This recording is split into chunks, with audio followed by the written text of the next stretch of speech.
अभी कैनाल्स बनाने की कोई गुंजाइश नहीं है और इसके लिए मुझे किसी हड़ताल की जरूरत नहीं है। हम हुकूमत सिंध मुहाफिज है, आप हमारे सिंध के लोगों के जो उन्होंने हमें एक मैंडेट दिया है, हम उसके मुहाफिज हैं। सदर आसिफ ज़रदारी ऐं बिलावल भुट्टो ज़रदारी कैनालनि जा मुखालिफ़ आहिनि। सिंध हुकूमत दरिया जी मुहाफ़िज़ आहे, कंहिंखे बि दरिया मां कैनाल कढण न ॾींदी। वॾे वज़ीर सैयद मुराद अली शाह जूं सखर, शिकारपुर ऐं कंदकोट में ॻाल्हियूं। वॾे वज़ीर सैयद मुराद अली शाह चयो त सिंध दुश्मन को बि मनसूबो क़बूल न कयो वेंदो। नई वरी सिंध जे हक़नि ख़िलाफ़ को बि मनसूबो शुरू थियण न ॾिबो। शहीद बेनज़ीर भुट्टो कमो शहीद वटि धरणो हणी कालाबाग डैम मनसूबो रद्द करायो हो। हाणे त आसिफ ज़रदारी मुल्क जो सदर आहे, को बि तकरारी मनसूबो मंज़ूर न थींदो। सखर ऐं लाड़काणे डिवीज़न में अमन अमान जी सूरत हाल बहितर थी रही आहे। धाड़ियलनि ख़िलाफ़ गॾियल ऑपरेशन लाइ पंजाब ऐं बलोचिस्तान जे वॾनि वज़ीरनि सां गॾिजाणियूं कयूं वेंदियूं। वॾे वज़ीर कंदकोट घोटकी पुल जो दौरो बि कयो। सिंधू दरिया मथां पुल तामीर कंदड़ मुलाज़िमनि खे मुकमल तहफ़ुज़ फ़राहम करण जी हिदायत।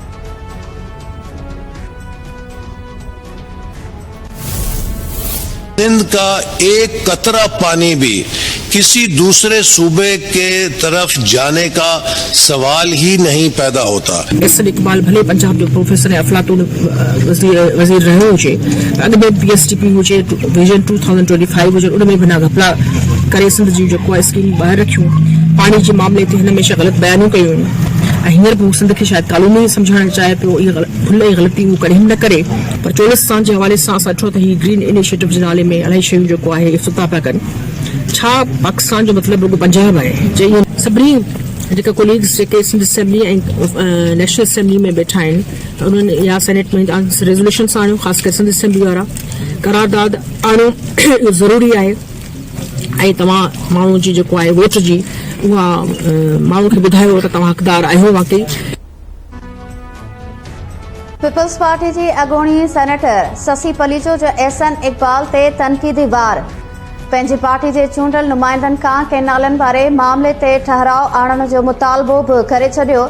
मीरपुर साकरो में ॻाल्हाईंदे ससी पलीचो चयो त पंजाब जे चोलिस्तान खे आबाद करण लाइ सिंध जे ज़मीनुनि खे बंजर बणायो पियो वञे। एहसन इकबाल पाण खे भले केतिरो बि शातिर सम्झे, सिंध जो अवाम पंहिंजे वसीलनि जी मालिकी करण ॼाणे थो। एहसन इकबाल पहिरियां बि सिंध के मनसूबनि में नज़र अंदाज़ कयो ऐं पाणी मामले में सिंध सां वेसाघाती कई। खेसि ॿुधाइण चाहियूं था त हू सिंध खे कानूनी सम्झण बंदि करे।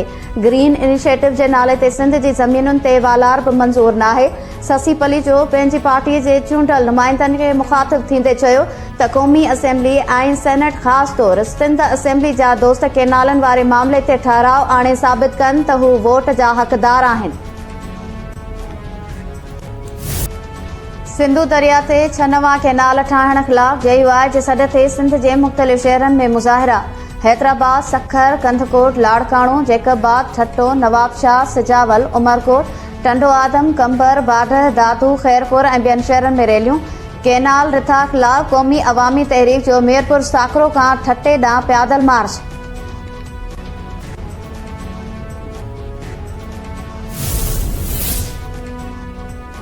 PTI अॻवाननि जी अटियाला जेल में बानी PTI सां मुलाक़ात। सलमान अकरम राजा सिंध जे दौरे ऐं हुकूमत मुख़ालिफ़ पार्टियुनि सां मुलाक़ातुनि बाबति PTI बानी खे ब्रीफिंग ॾिनी। अटियाला जेल ॿाहिरां मीडिया सां ॻाल्हाईंदे सलमान अकरम राजा चयो त बानी जो चवणु आहे त तहरीक इंसाफ़ सिंध जे हक़नि लाइ विढ़ंदी। आवाम जी नज़र PTI तरफ़ आहे। जिन माण्हुनि पार्टी ख़िलाफ़ वोट ॾिनो उन्हनि जी पार्टी में वापसी जी का बि गुंजाइश नाहे।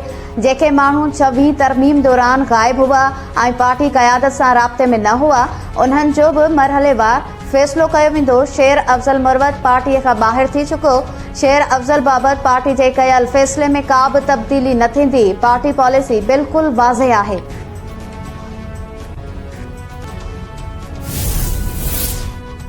अॼु जेके जेलुनि में आहिनि उन्हनि जूं रड़ियूं निकिरी रहियूं आहिनि। उहे अमेरिका जे पेरनि में किरी पिया आहिनि।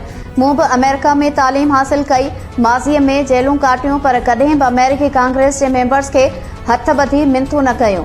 वफ़ाक़ी वज़ीर एहसन इकबाल जा PTI क़यादत ते तनक़ीदी वार। नारोवाल में मीडिया सां ॻाल्हाईंदे एहसन इक़बाल चयो त अॼु जेके जेलुनि में आहिनि उन्हनि जूं रड़ियूं ॿुधी रहिया आहियूं। अमेरिका वञी मिनतूं करे रहिया आहिनि त असांखे बचायो। सदर आसिफ अली ज़रदारी सां गवर्नर हाउस लाहौर में पीपल्स पार्टी पंजाब जे अॻवाननि जी मुलाक़ात। ज़रियनि मूजिबि अॻवाननि नून लीग ख़िलाफ़ शिकायतुनि जा ढेर लॻाए छॾिया। वज़ीर आज़म शहबाज शरीफ़ उज़्बेकिस्तान जे दौरे ते ताशकंद पहुची वियो। वज़ीर आज़म परॾेही वज़ीर ऐं ताशकंद जे मेयर संदसि आजियां कई। वज़ीर आज़म चयो ताशकंद में यादगार आज़ादी जो दौरो गुल रखिया ऐं अज़ीम शख़्सियतुनि खे ख़राजे अक़ीदत पेश कई। उज़्बेक अवाम लाइ नेक ख़्वाहिशुनि जो इज़हार। वज़ीर आज़म पाक उज़्बेक बिज़नेस फोरम खे बि ख़िताब कंदो। मोहसिन नक़वी खे जंहिं बि उहिदे ते विहारियो वियो उन जो बेड़ो गर्क कयो। पीटीआई बानी पीसीबी चेयरमैन ते छिती तनक़ीद। अडियाला जेल में बानी पीटीआई सां मुलाक़ात बाद मीडिया सां ॻाल्हाईंदे अलीमा ख़ान चयो त पीटीआई बानी खे अॼु सभ खां वधीक कावड़ क्रिकेट मैच हाराइण ते हुई। बानी आईसीसी चैंपियंस ट्रॉफी में पाकिस्तान ऐं भारत जी मैच टीवी ते ॾिठी। मैच हाराइण ते बानी खे वॾी कावड़ हुई। बानी चयो त जॾहिं सिफारिशी माण्हुनि खे उहिदनि ते विहारियो वेंदो त क्रिकेट तबाह थींदी। मोहसिन नक़वी खे पंजाब जो चीफ मिनिस्टर बनायो वियो, हुन ज़ुल्म कयो। घरू वज़ीर बणियो त बि हुन ज़ुल्म कयो। खेसि पीसीबी चेयरमैन जो इज़ाफ़ी उहिदो ॾिनो वियो। हुन क्रिकेट जो ई बेड़ो ॿोड़े छॾियो। एतिरा उहिदा कंहिं शख़्स वटि न आहिनि जेतिरा मोहसिन नक़वी वटि आहिनि। एतिरी ख़राब कारकर्दगीअ ते इज़त वारो माण्हू इस्तीफ़ा ॾेई छॾींदो पर मोहसिन नक़वी उहिदो न छॾींदो। पीटीआई ऐं जीटीए अॻवाननि जी अॼोकी रिथियल गॾिजाणी मुल्तवी। ज़रियनि मूजिबि अली अमीन गंडापुर जे अचानक बीमार थियण सबबि गॾिजाणी मुल्तवी कई वई। पीटीआई वफ़द अॼु सुबुह इस्लामाबाद एयरपोर्ट पहुतो त वफ़द खे केपी जे वॾे वज़ीर अली अमीन गंडापुर जी तबियत ख़राब हुजण जो इतला ॾिनो वियो। वफ़द खे ॿुधायो वियो त डॉक्टर्स अली अमीन गंडापुर खे मुलाक़ात खां रोकियो आहे। खेसि बुख़ार ऐं विचड़ंदड़ बीमारी थी आहे। बाद में मोहम्मद अली दुरानी पीर पागारे सां राब्तो करे दौरो मुल्तवी करण बाबति आगाह कयो। जीटीए गुलाम मुर्तज़ा जतोई ख़िलाफ़ दाख़िल केसिस खे इंतकामी कार्रवाई करार ॾेई छॾियो। मामले ते क़ानूनी रस्तो अख़्तियार करण जो फ़ैसिलो। ग्रैंड डेमोक्रेटिक अलायंस जे मरकज़ी राब्ता कमेटी जो इजलास।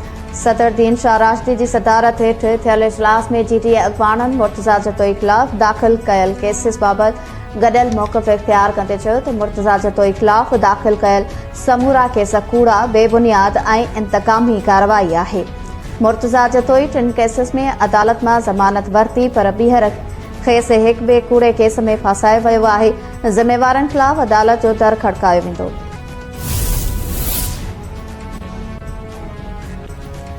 सिंध काबीना जो इजलास 27 फरवरी ते तलब।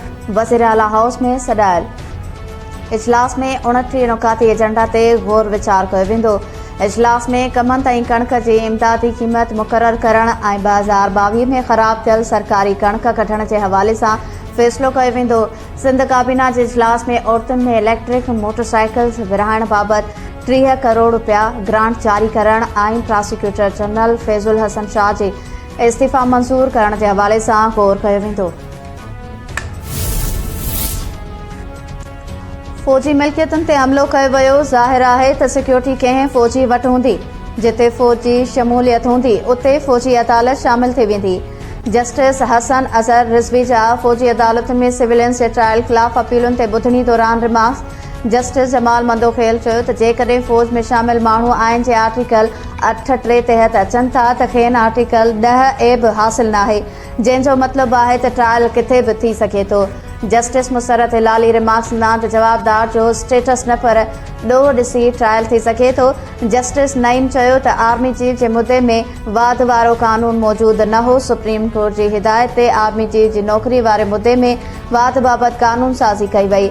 जस्टिस अमीनुद्दीन चयो त हिकु नोटिफिकेशन लाइ सभु गॾिजी वेही रहिया हुआ। हीअ त असांजी हालत आहे।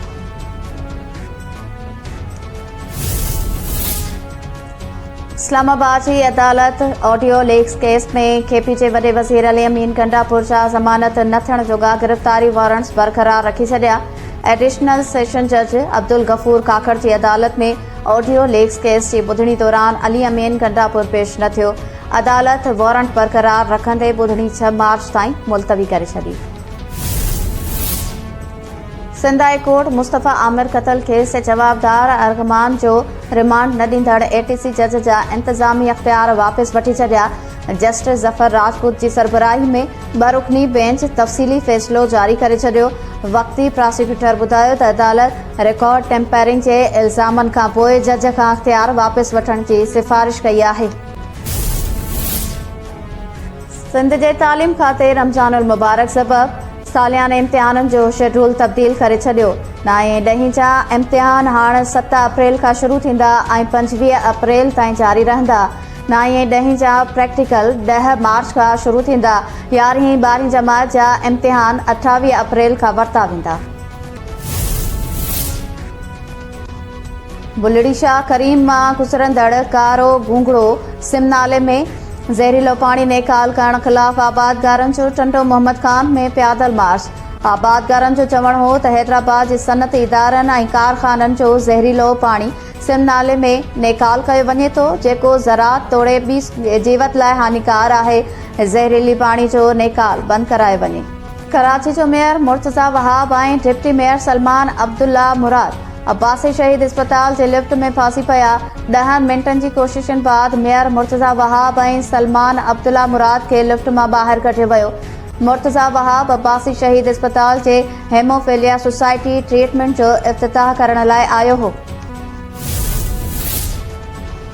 कश्मीर मां 3 महीना अॻु अगवा थियल राजेश कुमार जी धाड़ेलनि जो तशद्दुद वीडियो सोशल मीडिया ते वायरल थी वई। वीडियो में मुखबी चई रहियो आहे त ज़ंजीरुनि में जकड़े मथसि तशद्दुद कयो वञे थो।